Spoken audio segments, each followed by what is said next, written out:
buenas noches o buenos días, mañana. Vamos a hablar un poquito de lo que es la dieta cetogénica, a aclarar conceptos, a explicaros un poquito en qué consiste, en qué no consiste, sin entrar en grandes complicaciones, que se pueden entrar en grandes complicaciones. Soy Antonio Carmona, fisioterapeuta, osteópata, máster en psiconeuroinmunología clínica y me dedico a la nutrición desde 2007, implementando diferentes tipos de nutrición, siempre colaborando con un laboratorio de microbiota, investigando con temas de microbiota intestinal, vaginal, bueno, microbiota del cuerpo en general, y relacionándolo todo con el mundo hormonal, no solamente femenino, sino masculino, desajustes hepáticos y toda la relación que tiene la interacción entre los sistemas, el sistema inmune, metabolismo, la microbiota y bueno, vamos a dar esos pequeños tips para entender un poquito qué es la dieta cetogénica. Realmente hay quien habla de vida keto, quien habla de reto keto, ¿no? De situaciones keto o cetogénicas, que lo podéis encontrar de las diferentes formas. Cetogénica o ketogénica, que será lo mismo, que como veremos más adelante no es más que una dieta alta en grasas, grasas saludables, nunca vamos a defender grasas que no sean saludables, media baja en proteínas, va a depender un poco de la persona, y nula o bajísima en hidratos de carbono. Como veréis, diremos más o menos la cantidad de hidratos de carbono que se pueden meter. Pero antes de meternos en consideración con qué efectos queremos, para qué lo hacemos, cómo lo hacemos, esta dieta cetogénica, siempre me gusta empezar con temas de evolución, de nutrición evolutiva, porque parte de la antropología y de toda la medicina evolutiva, que a mí me apasiona en entender cuál ha sido nuestra programación, pues me hace muchas veces entender qué estamos haciendo en los últimos tiempos en cuanto al desarrollo del ser humano, y qué programación llevamos, porque esa programación nos va a enseñar muchas veces a saber elegir qué queremos y qué no, o qué queremos hacer o qué podemos hacer para mejorar nuestra calidad de vida y nuestro estilo de vida. Para el que no sepa lo que sería la teoría del cerebro triuno, pues es más o menos esta imagen que tenemos aquí. Realmente son 3 cerebros en uno, realmente. Hay una zona más chiquitita, que es la zona verde, a la que llamamos el cerebro reptiliano, que es la parte más antigua. Es la parte de cuando éramos un ser con menos capacidad, desde luego, de raciocinio, menos evolucionado, y es un cerebro que compartimos con los reptiles, por eso se llama reflejos o cerebro reptiliano, donde están los reflejos reptilianos, que son reflejos que nos van a acompañar en el desarrollo, como por ejemplo reptar, gatear, succionar. O sea, cuando somos un bebé nadie nos tiene que explicar que hay que ponerse a 4 patas, que hay que tener un reflejo de prensión para coger algún elemento. Al final, hay determinados reflejos que los tenemos en la parte más ancestral, en la parte más antigua, pero nuestra evolución nos llevó a que fuésemos desarrollando otras áreas, ¿vale? El hecho de que encontrásemos fuego y otra serie de cosas, exposición a determinadas situaciones de más frío, menos frío, etcétera, etcétera, como veremos, fue desarrollando una parte alrededor de ese reflejo reptiliano, que es la parte del hipotálamo, ¿vale? Es la parte de lo que llamamos el cerebro emocional. El hipotálamo, que es la madre de las glándulas hormonales, es el ordenador central, ¿vale? Es el eje desde donde salen las primeras hormonas que van a mediar para el correcto funcionamiento del cuerpo, ¿vale?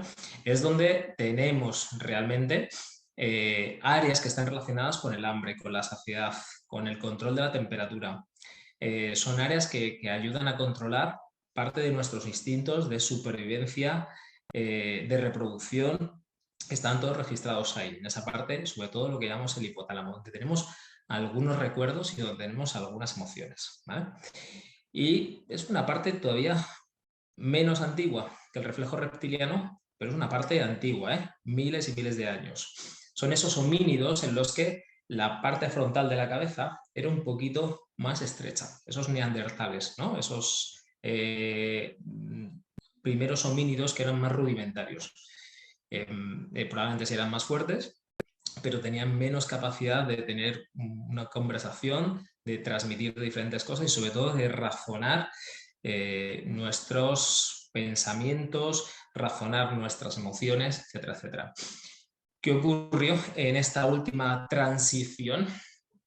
Hablamos de hace ya 200.000 años, que evolutivamente, como veremos, probablemente no es tanto, que nuestra lucha con diferentes etnias, entre otros homínidos, el desplazamiento hacia zonas en las que nos encontramos con otros recursos, nos favoreció que el aporte de algunos elementos, como podían ser las grasas omega 3, que son claves. Sabemos que el cerebro hoy en día, una gran parte del cerebro es DHA, que es una de las dos grasas que tiene el omega 3, pues eso, asociado a algunos aminoácidos, favoreció que el cerebro se fuese desplazando hacia el tamaño que tiene hoy en día. Y la parte que creció es esa parte azulita, la parte que sobresale, que es la parte frontal, que es la que se encarga del racionamiento, es la que es el cerebro más humano, el que se encarga de la comunicación, de las matemáticas y sobre todo de razonar aquellas experiencias vividas y razonar aquellas emociones junto a esas experiencias. Entonces, tener esa capacidad de racionarlo nos hizo llegar a tener el cerebro que tenemos hoy en día. Así que en los últimos 100.000 años, ¿sabes? Según esta teoría, hemos evolucionado prácticamente poco. Tenemos los genes de un cazador-recolector. Así que nuestros genes, el mensaje de aquí es que se han forjado en unas situaciones de adversidad y no se han manejado en situaciones de comodidad como las que podemos vivir hoy en día en cuanto a regulación de temperatura o en cuanto a sensación de hambre o sed. Antes, nuestro sistema de recompensas, cada vez que conseguíamos alimento, era espectacular. Ahora, conseguir un alimento, ¿cuánto nos lleva? Abrir una nevera. ¿Vale? Entonces, hemos perdido una serie de condicionantes cuya programación la teníamos forjada desde ese momento. Fijaros si comparásemos la evolución humana con la hora de un reloj. ¿Vale? Si vemos toda la formación de lo que se estima que es la formación, ¿vale?, de la Tierra, pues la reproducción sexual aparece ya a las 6 de la tarde, los trilobitas, las medusas, las plantas, los dinosaurios a las 10:56 y los humanos a las 11:58:43. Es decir, es en el último minuto y 17 segundos cuando los humanos aparecen en todo ese reloj evolutivo. Fijaros que en 24 horas, 1 minuto 17, ¿cuánto podría ser? 0, ¿no? Bueno, y si os digo que solamente las 32 últimas centésimas de segundo están relacionadas, 32 centésimas de segundo están relacionadas con alimentos procesados, podemos pensar qué estamos haciendo con nuestro cuerpo o cómo lo estamos tratando para tener mejor calidad de vida o no, tener pues, mejores condiciones a la hora de evolucionar, aunque tengamos nuestra medicina ya evolucionado, pero eso es gracias al conocimiento, al racionamiento que hemos tenido, por el crecimiento de ese cerebro y por la exposición a aquellos elementos que en exceso nos favorecieron que tuviésemos este crecimiento del cerebro y, por tanto, hoy en día la capacidad que tenemos de ser humano gracias a todo a lo que estuvimos expuestos. Por tanto, si nuestros genes se forjaron en la adversidad, tengo que hablar de una palabra que muchas personas no conocen, aunque cada vez se empieza a conocer un poquito más, que es el término de hormesis. La hormesis, acuñado por el señor Matson, dice que es el proceso por el cual exponer a nuestro cuerpo a un estresor evolutivo en una dosis terapéutica activa nuestro organismo un montón de cosas positivas. Es decir, si nosotros nos exponemos un pequeño veneno a una mini dosis que el cuerpo no se entera, no va a servir de nada. Si vamos aumentando la dosis, podemos tener un efecto positivo. Si nos pasamos de dosis, el efecto va a ser totalmente negativo, ¿vale? Así que,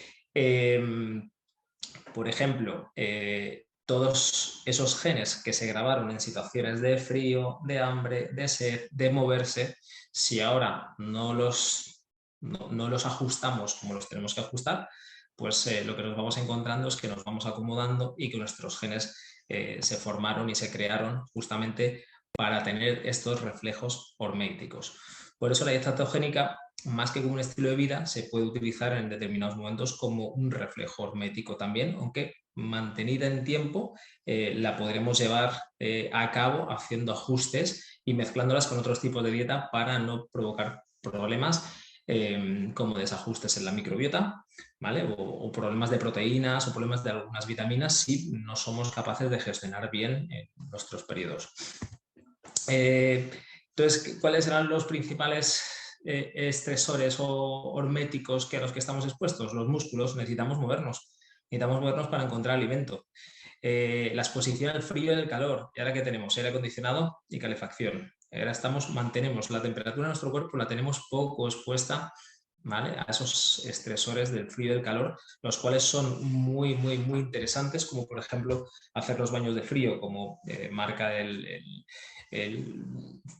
señor Wim Hof, que activa nuestro sistema inmune de una manera tremenda, como demuestra en muchos artículos científicos. Andar descalzo, pasar estrés puntualmente pero no mantenido en el tiempo, vivir una situación de estrés puntual, pues hacer un ejercicio extra en un momento dado puede ser una situación de estrés mantenida buenísima. Otra cosa es el estrés mantenido que tenemos por las casas, por los trabajos, por las situaciones familiares, etc. Mejorar nuestra microbiota, exponernos a que nuestra microbiota tenga aquellos recursos necesarios para tener una buena calidad de vida. Los ayunos intermitentes, de los que hablaremos, o sea, a lo mejor hay gente que ya conoce lo que es el ayuno intermitente, pero bueno, explicaremos por qué nuestra exposición que está programada en esos genes lo que favoreció fue realmente a que pasásemos situaciones de hambre, ¿vale? Dentro de ese hipotálamo, como hablamos antes, en esa parte intermedia del cerebro, la sensación de pasar hambre están relacionadas con unas neuronas que se llaman neuronas orexigénicas, cuyas orexinas, cuyas sustancias que se generaban ahí, lo que generaban era movimiento. ¿Qué hacía el movimiento? Buscar. ¿Y para qué buscamos? Para conseguir alimento, ¿vale? Así que el ayuno intermitente favorecía que tuviésemos esas orexinas. ¿Para qué? Para movernos, para estimular una búsqueda. Al final, estimular una búsqueda que nos servía poder sobrevivir porque comíamos o porque encontramos un sitio para resguardarnos o alguna protección, etcétera, etcétera. Así que la sensación de hambre, la sensación de supervivencia por reproducción está muy asociada a estas orexinas, ¿vale? Así que son esos dos grandes motores que tenemos programados, que es reproducirnos y comer. Y es una de las cosas que hace es el ayuno intermitente. Recordaros simplemente que en este hipotálamo, ¿vale?, en esta parte intermedia, en este cerebro medio, se guardan las emociones. La amígdala, el hipocampo, recuerdos, emociones, todo tiene que estar más o menos ahí. Si supiésemos de dónde viene la palabra emoción, viene de la palabra emoción, y emoción viene de emovere, ¿vale? O sea que su raíz de esa palabra, la palabra emoción, nos hace o nos debería hacer movernos. Por tanto, comer, pasar frío, nos debería hacer movernos y llevarnos a estas partes antiguas a las que estamos programados, como estresar los músculos, movernos, etcétera, etcétera. Y estos genes también pues se forjaron técnicamente en los yacimientos arqueológicos donde se ve que hay esta primera evolución de cerebro en algunas zonas de Tanzania, donde el ritmo de vida era de 12 horas de día, 12 horas de noche. Esto marcó lo que hoy en día llamamos el biorritmo, ¿vale? ¿Por qué es importante el biorritmo? Porque el biorritmo lo que marcó a nivel cerebral es que unos ejes hormonales funcionasen de día, otros ejes hormonales funcionasen de noche. Si nosotros recibíamos alimento y recibíamos grasas durante el día, las 12 horas de luz, porque antes no había luz artificial, por la noche el cuerpo tenía que utilizar esa grasa para dársela al sistema inmune, para transformar hormonas tiroideas, para transformar hormonas sexuales como los estrógenos, que están hechas con grasas, para que la melatonina funcionase como tiene que funcionar y tuviésemos que ese encaje hormonal nos favoreciese nuestro estilo de vida, nuestro ritmo, que hoy en día tendemos a no darle la importancia que tiene. ¿Por qué es importante también esto en dieta cetogénica? porque sigue siendo lo mismo que hace un montón de tiempo. Acumulamos por la mañana, lo gastamos, si hacemos ejercicio tenemos que gastarlo, y por la noche, ¿vale?, ajustamos la grasa para otras cosas. Tip práctico para que tengáis en cuenta. Lo normal en un metabolismo normal es que nosotros al acostarnos nos pesamos después de hacer pipí, lavarnos los dientes y todo, y lo primero que tenemos que hacer por la mañana antes, al levantarnos, antes de hacer pipí, sería pesarnos otra vez. Lo normal es que se haya perdido peso durante la noche. ¿Por qué? Porque se ha convertido en energía. Se ha convertido en energía para generar calor, se ha convertido en energía para formar hormonas tiroideas, para formar los ejes hormonales que predominan durante la noche. Así que por la mañana ahorramos, comemos, por la noche, ¿vale?, utilizamos esa grasa también en forma de energía. Entonces, por eso es importante también que el biorritmo funcione bien, no solamente para la grasa y para los ejes hormonales, sino para la regulación de todo el cuerpo. Entonces, ¿qué es una dieta cetogénica? Bueno, pues ahí lo hablamos. Si seguimos a diferentes autores, unos van a hablar, lo que está claro es que todos hay un porcentaje de grasas mucho más importantes de la cuenta. Hay personas que van a poder meter un poquito más de cantidad de proteínas y otras un poquito menos, pero lo que se hablan todos es que alta en proteínas, media o media baja, o sea, alta en grasas, perdón, grasas saludables siempre, baja o media baja en proteínas y mínima o nula en hidratos de carbono. ¿Cuál es la confusión con mucha gente? Porque esto me lo encuentro a diario. O sea, ayer mismo me encontré esta información con una persona. No, una dieta cetogénica es una dieta alta en proteínas. No, esto no es una dieta cetogénica. Es una dieta hiperproteica. Que la quieras acompañar de muchas grasas, bien, pero no vamos a tener los efectos que quiere el cuerpo, porque las proteínas se pueden transformar en glucógeno, en tipo azúcar. Entonces, esto quiero que quede claro que no es correcto, ¿eh?, el utilizar una dieta cetogénica como una dieta muy alta en proteínas, no. Dukan lo que hacía, además con eso sí que a veces tenía un efecto rebote bastante importante, era hacer una dieta altísima en proteínas, por lo que el cuerpo no tenía recursos energéticos, ¿vale?, para transformar esas proteínas. Entonces, esto realmente sí que era un problema, porque el cuerpo cuando necesitaba la energía la iba a utilizar de donde pillase. Si nosotros damos un sustrato energético graso alto, el cuerpo, y no damos carbohidratos, el cuerpo va a tener que regular bien esas grasas para obtener la energía. Nuestra vida está hoy en día orientada a tener más azúcares, más hidratos de carbono de la cuenta y tener una buena disposición de energía de estos hidratos de carbono. ¿Qué ocurre? Que el cuerpo dice, ¿para qué voy a utilizar las grasas? Si tenemos siempre carbohidratos que son más rápidos y no son tan costosos de transformar. ¿De qué proponemos con la dieta cetogénica? Precisamente esto, que el cuerpo no tenga más remedio que saber utilizar las grasas para transformarlas en energía. Para que sepáis, la molécula de gasolina del cuerpo, la molécula de energía, se llama ATP, adenosintrifosfato. Que sepáis que una molécula de glucosa, que es el azúcar principal, el que está más presente en todos los alimentos, una molécula de glucosa genera 32 ATPs, ¿vale? Y una molécula de grasa genera 236, ¿vale? ¿Qué quiere decir esto? Que echamos un litro de gasolina y llegamos a Guadalajara, o echamos un litro de gasolina y llegamos a Barcelona. ¿Qué es más rentable? Pues evidentemente la grasa. El cuerpo tiene las vías para deshacerlo. 70% de la energía del cuerpo se acumula en la grasa. Ahora hay que saber utilizarlo.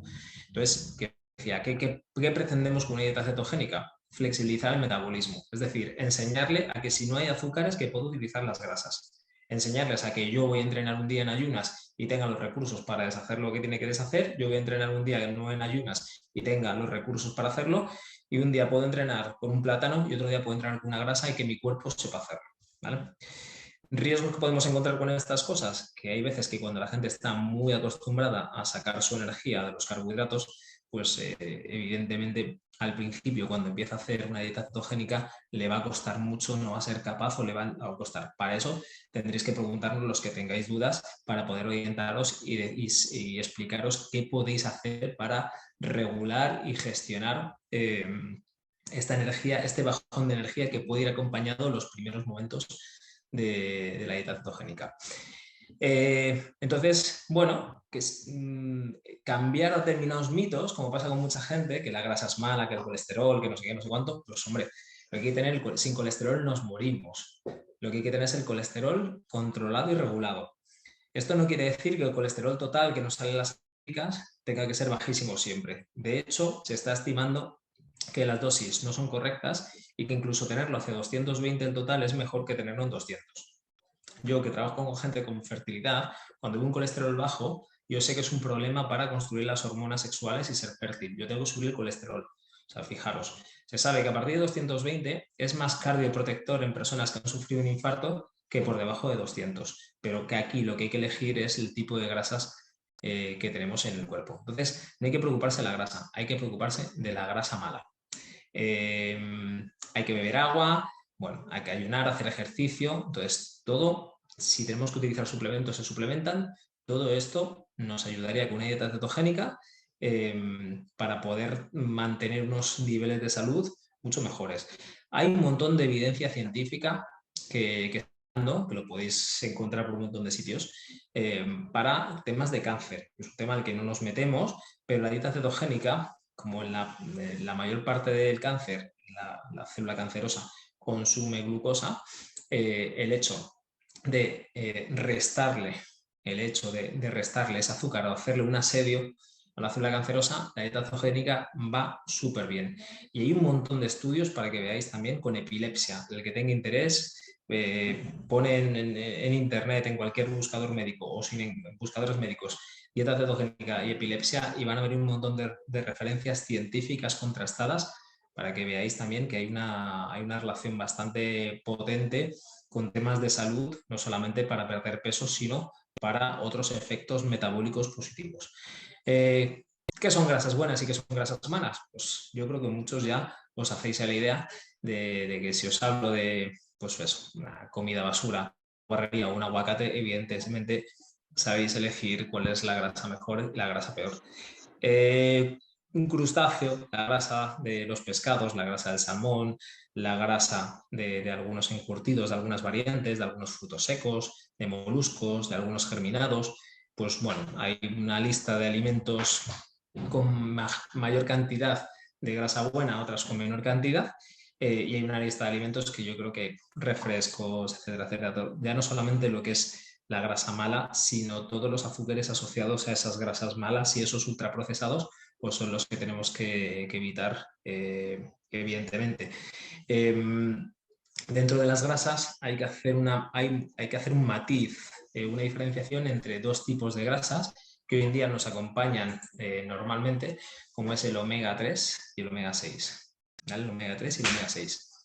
El omega 3, sobre todo en pescado, en pescados pequeñitos, pero yo siempre recomiendo comer crustáceos, comer pescados blancos también. ¿Por qué? Porque también, aunque tengan un poquito menos, siempre van a tener algo de omega 3. Y el aguacate, el lino, ¿vale? Algunas estrategias vegetales que pueden tener también omega 3. El omega 3 al final es antiinflamatorio, ¿vale? El omega 3 es reparador. Lo relacionamos muchas veces, ¿vale? Vamos a ver. Vale. Podéis cerrar un audio por ahí que hay abierto, si no voy a cerrarlo yo. Vale. Bueno, el omega 3 es reparador, cicatrizador, ¿vale? Y siempre lo vamos a defender de una manera fehaciente, con mucha insistencia. ¿Por qué? Porque uno de los dos ácidos grasos que forman el omega 3 van a formar parte del cerebro, van a formar parte de la reparación del tejido, ¿vale? Mientras que el omega 6, que está en carnes, está en lácteos, sobre todo en animales que han estado mal alimentados, con poco movimiento, van a favorecer la formación de sustancias proinflamatorias que no nos van a ayudar nada.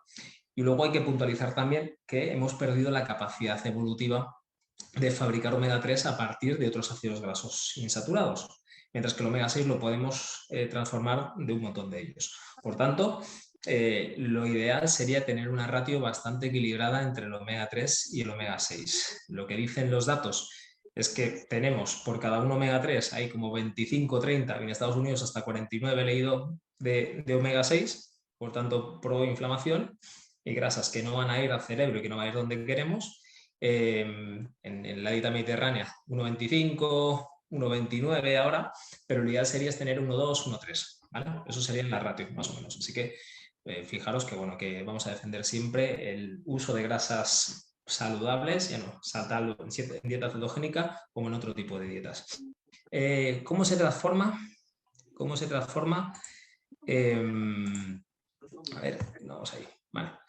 Esto, aunque es un poco técnico, sí, os lo voy a pasar por encima, ¿vale? Esto es una célula de grasa. Si nos baja la glucosa en sangre, el cuerpo te va a decir, oye, empieza a deshacerte.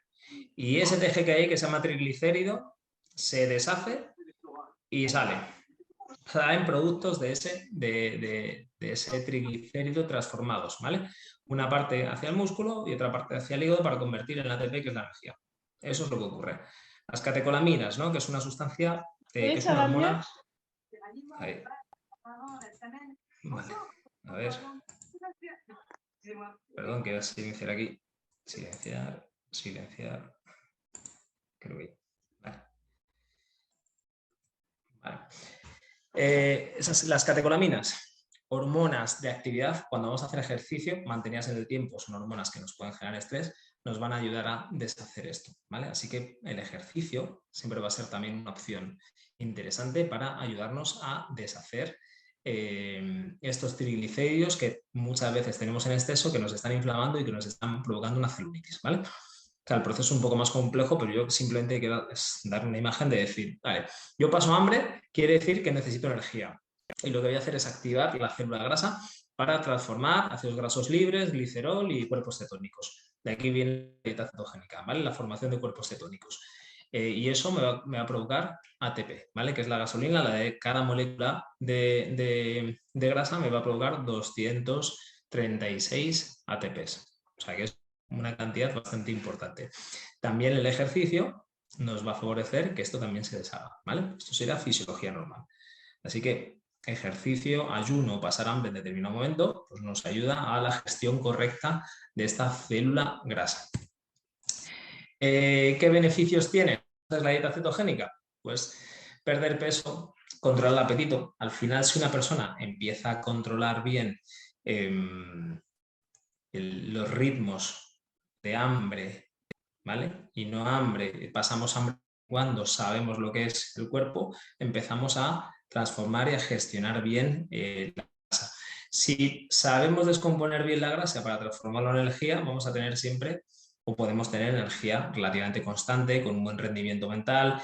Hoy me he encontrado a una paciente que me hablaba precisamente de que esa neblina mental que tenía ya no la tiene, etcétera, etcétera. Y bueno, como os decía, la epilepsia, el cáncer, pero no solamente con la epilepsia y el cáncer, sino que también lo que tenemos, vale, lo que tenemos es control en la diabetes. Se está utilizando dieta cetogénica, ¿vale? para controlar la diabetes tipo 2. ¿Por qué? Porque bajamos hidratos de carbono y estamos dando una grasa que no tiene que ver con la insulina. Entonces, fijaros lo importante que puede ser. Si regulamos bien ese colesterol y regulamos bien las grasas, los riesgos de las enfermedades cardíacas también van a disminuir. Así que, bueno, nos van a servir para muchas cosas, incluso para el crecimiento óseo. Cuando el crecimiento de la gente que está con osteoporosis, posmenopausia, etcétera, etcétera, si nosotros tenemos una capacidad mejor de componer esos ácidos grasos, necesitamos estrógenos para nuestro sistema osteoarticular, pues vamos a tener más disposición de estrógenos buenos para luego poder formar también ese tejido óseo que va a depender de vitamina D y de otras estrategias, ¿vale? ¿Qué desventajas podemos encontrar en la dieta cetogénica? Pues bueno, que si no la gestionamos bien y no equilibramos bien esos nutrientes, puede haber alguna carencia de algunas vitaminas y algunos minerales. Las frutas y las verduras, al ser bajitas, pues evidentemente tenemos que controlarlo bien, como la vitamina C, habrá que controlarla en determinados momentos, o como algún mineral que esté muy asociado a esas verduras y que no esté en algunos pescados. No hay que confundir, porque esto es una conversación que la he tenido bastantes veces con algunos compis, especialmente hace tiempo, decir, oye, es que la cetogénica me reduce el pH. No, esto es, la gente confunde una cetosis con cetoacidosis. Es decir, si se mantiene durante mucho tiempo un desajuste del pH, esta cetoacidosis sí que al riñón y puede generar un montón de problemas. Pero haciendo ciclos pequeños, haciendo ciclos de 21 días, no hay riesgo. Haciendo ciclos de 3-5 días, no hay riesgo. O sea, una vez que vosotros entendáis que estos 21 días, cómo se hace, lo seguís estrictos para que tengáis un efecto mayor y lo notéis, y luego lo podéis implementar de vez en cuando, 3 días, 5 días, he tenido un exceso, lo puedo hacer, quiero prepararme para algo, lo puedo hacer, o sea, para mí, o simplemente porque entreno y quiero mejorar mi rendimiento y mi metabolismo, pues voy mezclando ciclos de cetosis con no. El problema sería mantenerlo durante mucho tiempo, el problema sería hacerlo con un problema de riñón y no tenerlo controlado, el problema sería partir desde una anemia, partir de una situación de desventaja metabólica y empezar a hacer una cetosis sin una base previa de decir, oye, yo puedo hacerlo, me pasa esto, no puedo hacerlo, ¿vale?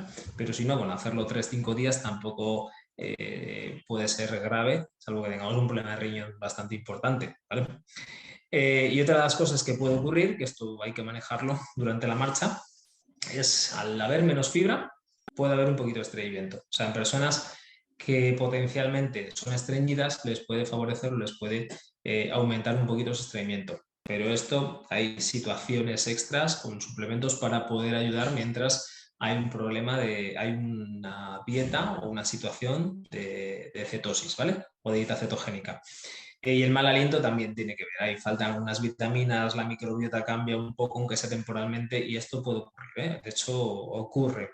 Que sepáis que es algo, bueno, pues una desventaja menor, pero que puede ocurrir.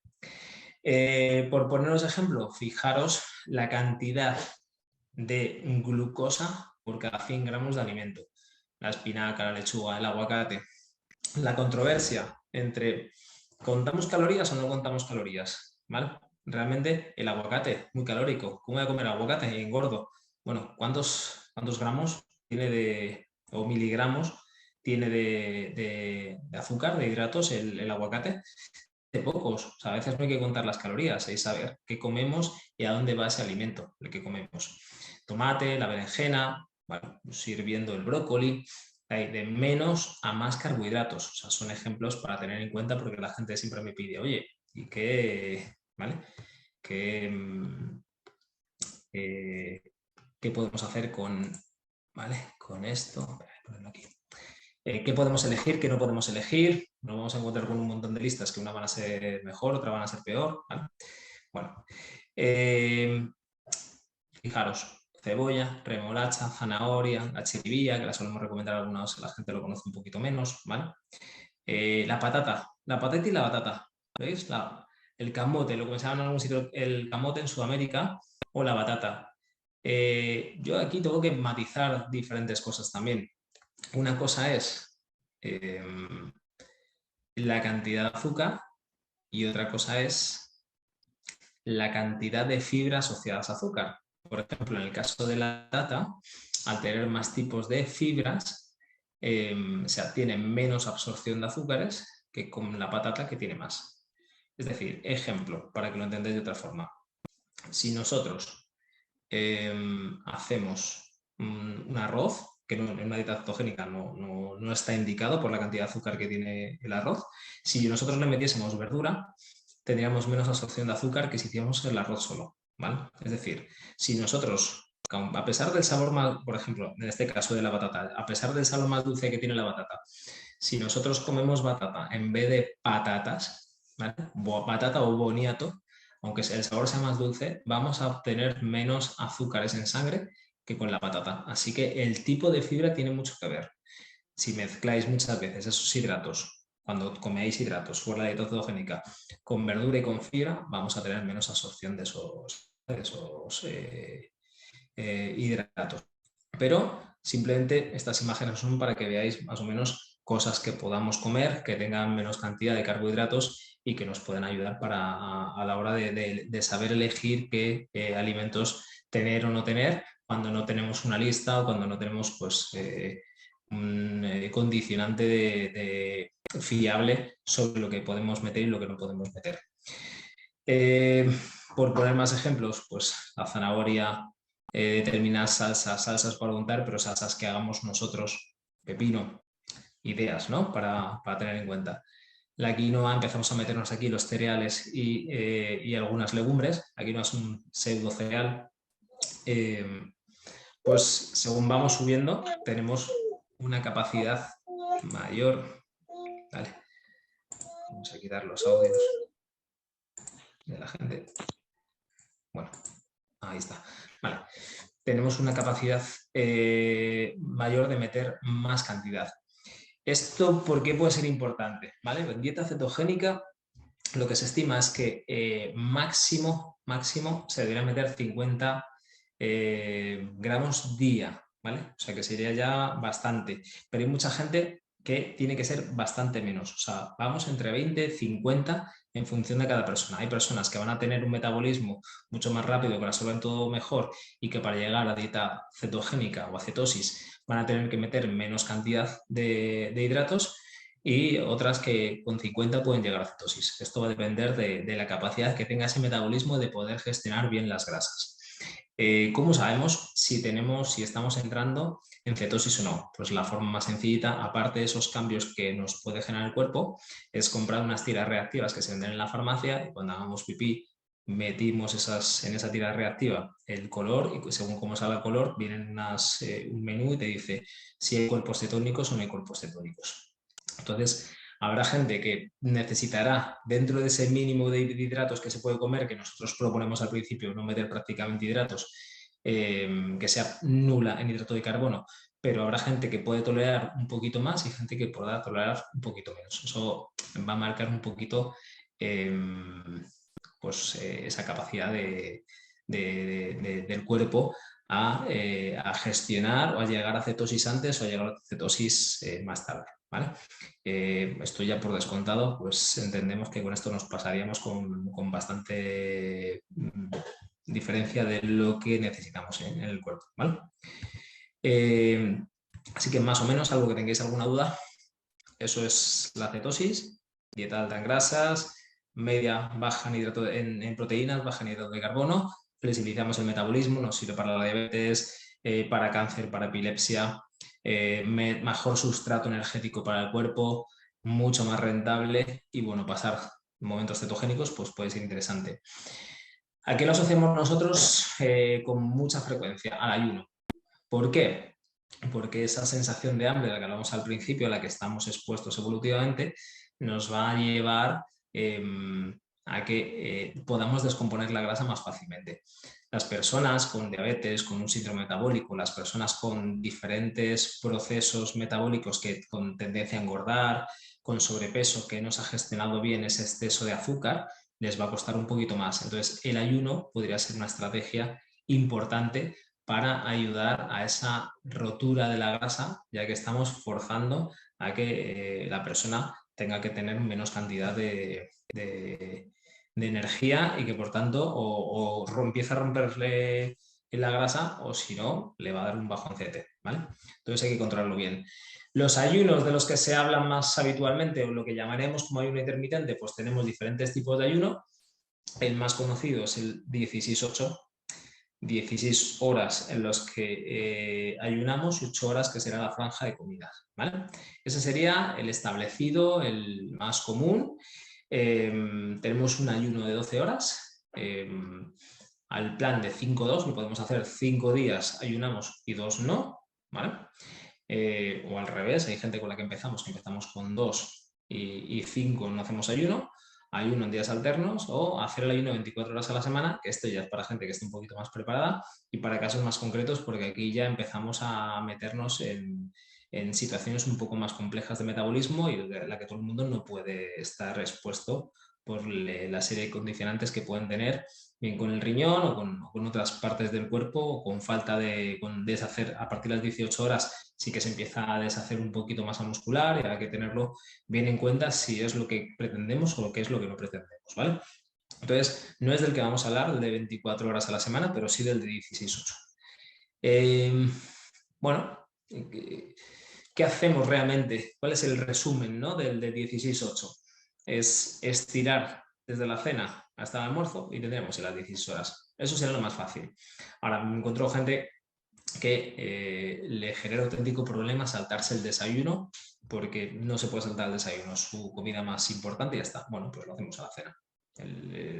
La historia es gestionar bien las horas en las que ayunamos, ¿vale?, para hacer el desayuno a partir de esas 16 horas. La técnica, el método 16-8 es un método, pero yo os digo que entre 15 y 18 es interesante, ¿vale? Cuando hacemos los ayunos de 12-12, realmente no queremos llegar no se llega a rotura de grasa, no se llega a ayudar con temas de fertilidad, no se llega a reconstruir hormonas relacionadas con la autofagia, como veremos, ¿no? Necesitamos un mínimo de 15 horas. Así que entre 15 y 18 sería ideal. Hay gente que me dice, es que justo a las 16 no puedo comer. Bueno, entre 15 y 18, ¿vale? Flexibilidad. Siempre digo que la flexibilidad es lo que ha hecho que el ser humano estemos hoy donde estamos y delante de un ordenador. Lo ideal luego sería en esas 8 horas, 6, 8 horas, depende del tipo de ayuno que hagamos, comer, pero me dice la gente, claro, y luego que me como cualquier cosa, hombre, si la idea es perder peso, si la idea es quemar grasa, si la idea es flexibilizar el metabolismo, lo ideal no es comer una hamburguesa, lo ideal es tener un poco de lógica y de dejar de comer ultraprocesados y de llevar una vida saludable, que es lo que proponemos, aprender que la gente empiece a comer lo que tiene que comer y que lo tenga como un estilo de vida, no como una dieta que tiene un principio y tiene un final, ¿vale? Eso es lo que yo voy a defender siempre. Una alimentación sana es una alimentación para toda la vida, no para un momento puntual, porque yo quiera hacer algo puntual. ¿Qué beneficios tengo con ayunar? Bueno, pues si yo empezase por abajo, hablaría de fertilidad, que es una parte importante y es verdad que cuando yo trato muchos temas de fertilidad son muchas más cosas las que doy, pero me encuentro que el ayuno intermitente ha favorecido esos problemas de fertilidad. Promueve la pérdida de peso reteniendo la masa muscular. Esto es verdad. Lo que pasa es que en entrenamientos de mucha fuerza o de alta intensidad sí que recomendamos meter algo de proteína después, ¿vale? Porque si es mucha fuerza, mucha intensidad, un día a lo mejor no pasa nada, pero sí que se puede llegar a perder un poquito. Pero de por sí el ayuno no debería perder la masa y sí que retiene. Hay estudios con atletas que están en Ramadán y que rendían igualmente, ¿vale? Y no había mucha pérdida de masa muscular si luego se comía lo que se tenía que comer normal, ¿vale? Limita el crecimiento de células cancerígenas. Esto es lo que hablamos de la apoptosis. La apoptosis, la autofagia, por ejemplo. La apoptosis es la capacidad que tiene una célula de morirse. Si hay una célula que muta y que sale mal o que sale con alguna malformación, el cuerpo tiene una capacidad o la célula tiene una capacidad de autocomerse, ¿no? De morirse. ¿Para qué? Para no generar problemas al cuerpo. El problema de esto es cuando llevamos cuando no lo estamos regulando bien y crecen muchas veces, que al final llega un momento que esa capacidad se pierde, como ocurre en el cáncer. Pero aquí lo que tenemos es que si nosotros hacemos ayuno intermitente y hacemos dieta cetogénica, pues mejoramos junto con las dos, de una en una, con las dos a la vez, esa autofagia y esa apoptosis celular. Se reduce la resistencia a la insulina, presente en la diabetes, mejora la presión arterial, se ha visto que por esas neuronas que hablamos al principio orexigénicas mejoraba la plasticidad neuronal. Antes se pensaba que las neuronas no se rehacían, pero ya se sabe que sí que se rehacen. Y bueno, al deshacer los triglicéridos mejora el perfil lipídico y bajan sustancias proinflamatorias que pueden estar ahí por la sangre haciéndonos sus cositas que no deberían, inflamándonos los tejidos, por lo que tiene un efecto implícito antiinflamatorio. Y aumenta la sirtuina 3. La sirtuina 3 es una proteína que es la proteína de la eterna juventud, es la que todo el mundo quiere mantener. Bueno, pues junto evidentemente con más cosas, de los ayunos intermitentes, nos ayudan a aumentar esta sirtuina. Hay alguna más, pero especialmente la que se ha visto que aumentaba con la ayuno intermitente es la sirtuina 3. ¿Qué mitos tenemos asociados o qué mitos escuchamos asociados al ayuno intermitente? Bueno, comer 5 veces al día. Comer 5 veces al día evolutivamente está referenciado desde hace 200 años, después, en la época de la Revolución Industrial. ¿Por qué? ¿Qué ocurrió ahí? El hecho de trabajar en turnos, empezar a trabajar en turnos, mantuvo que había que comer a determinadas horas y la gente terminó asociando que ya comía a determinadas horas. Eso favoreció que se comiesen 5 comidas al día. Si yo busco bibliografía, yo no lo he encontrado. La gente en general de nuestro entorno no ha visto por qué comer 5 veces al día es mejor que comer menos. Lo que sí que se ha visto que comer menos veces al día es mucho más saludable que comer varias veces. Si nos vamos a aquella evolución, a veces se comía una vez, a veces no se comía, es decir, se hacían ayuno 24 horas y a veces se comía 2 o 3 veces, pues cuando encontramos comida ese día pues comíamos varias veces. ¿Qué mitos? Lo de quemar músculo. Evidentemente no se ha visto quemar músculos y luego comemos lo que tenemos que comer normal. Evidentemente, si hacemos un ayuno intermitente y luego no comemos nada o comemos 2 frutas y no metemos proteína, pues algo se va a quemar, ¿vale? Pero es un mito que de por sí el ayuno intermitente quema el músculo. Es un mito que disminuye la glucemia, sí que la regula, ¿vale? Pero lo de la, el mito dice que cuando estamos en una diabetes, que el ayuno intermitente te puede bajar tanto que te dé como una especie de lipotimia. Bueno, esto se ha visto que se regula. El cuerpo tiene la capacidad de deshacer la grasa para intentar mantener esa glucemia, ¿vale? Así que hay que tenerlo en cuenta. ¿Qué se engorda? Bueno, engorda realmente después de un ayuno intermitente el que en esa franja horaria no come lo que tiene que comer. Y cuando nosotros comemos menos veces, también metemos menos alimento al final del día, aunque tengamos más hambre y nuestra tendencia sea comer un poquito más, ¿vale? Rendimiento del entrenamiento, como estos atletas y otros atletas que ya entrenan en ayunas, hasta jugadores de fútbol hoy en día de primera división están haciendo ayuno intermitente, como Marcos Llorente del Atlético de Madrid, o hay gente en el Athletic Bilbao, hay un par de defensas que están trabajando con temas de este tipo y los chicos tienen un rendimiento incluso a veces mejores que otros. Y bueno, dolor de cabeza, irritación. Si de un ayuno intermitente o una restricción calórica hay dolor de cabeza es porque puede haber algún problema hormonal con una hormona que está relacionada con la grasa que se llama leptina. Así que, bueno, son mitos que están desmitificados, que lo podemos escuchar y que yo quería que supieseis que no van asociados a la dieta, al ayuno intermitente y por ende a la dieta cetogénica, que es la que tenemos entre manos, ¿vale? Por puntualizar antes de terminar y antes de daros las gracias a los que estéis aquí y los que nos veréis luego, es que si tenemos que utilizar suplementos, que hay que utilizar suplementos, ¿vale? O sea que a veces si no nos queda más remedio, bueno, y aunque nos quede más remedio, ayudar pues con algunas situaciones, es decir, oye, pues yo esto no lo digiero bien, o me lentece, o tengo estreñimiento, pues bueno, dar algún procinético, dar algún probiótico, me falta energía, ¿vale? Voy a hacer ejercicio y me falta energía, o paso todos los días al principio hasta que voy regulando un poco con falta de energía. Pues hay estrategias como les MCT8, ¿vale? Que son unos triglicéridos de cadena media que se venden en líquido, que se pueden echar en un café o se pueden echar o directamente en cucharadas, que no son insulina independientes, que no influyen sobre la glucemia y que tienen absorción directa. Entonces, que sepáis que hay cosas para la energía, hay cosas para mejorar el estreñimiento, hay suplementos vitamínicos para decir, oye, si voy a estar un poco en carencia de determinadas vitaminas, como la vitamina C, pues que se pueden tomar. Y que si tenéis dudas, que consultéis a vuestras personas de referencia para que os ayuden a manejar estas suplementaciones que pueden ser muy interesantes para ayudar, ¿vale? Estamos en un grupo en el que estamos, bueno, hemos empezado un reto de dieta cetogénica ayer, que el que quiere información puede apuntarse o puede reclamar la información que queráis. Y que, bueno, somos varias personas que también pasamos consulta y si necesitáis cualquier cosa para que os podamos ayudar, pues os ayudaremos encantados. Así que creo que no tengo más que decir. Vale, Claire, muchas gracias. Audrey, gracias. Bueno, pues si no tenemos nada, ninguna pregunta por ahí escondida, si no tenéis ahí el correo, ¿vale? Si tenéis que preguntarme algo.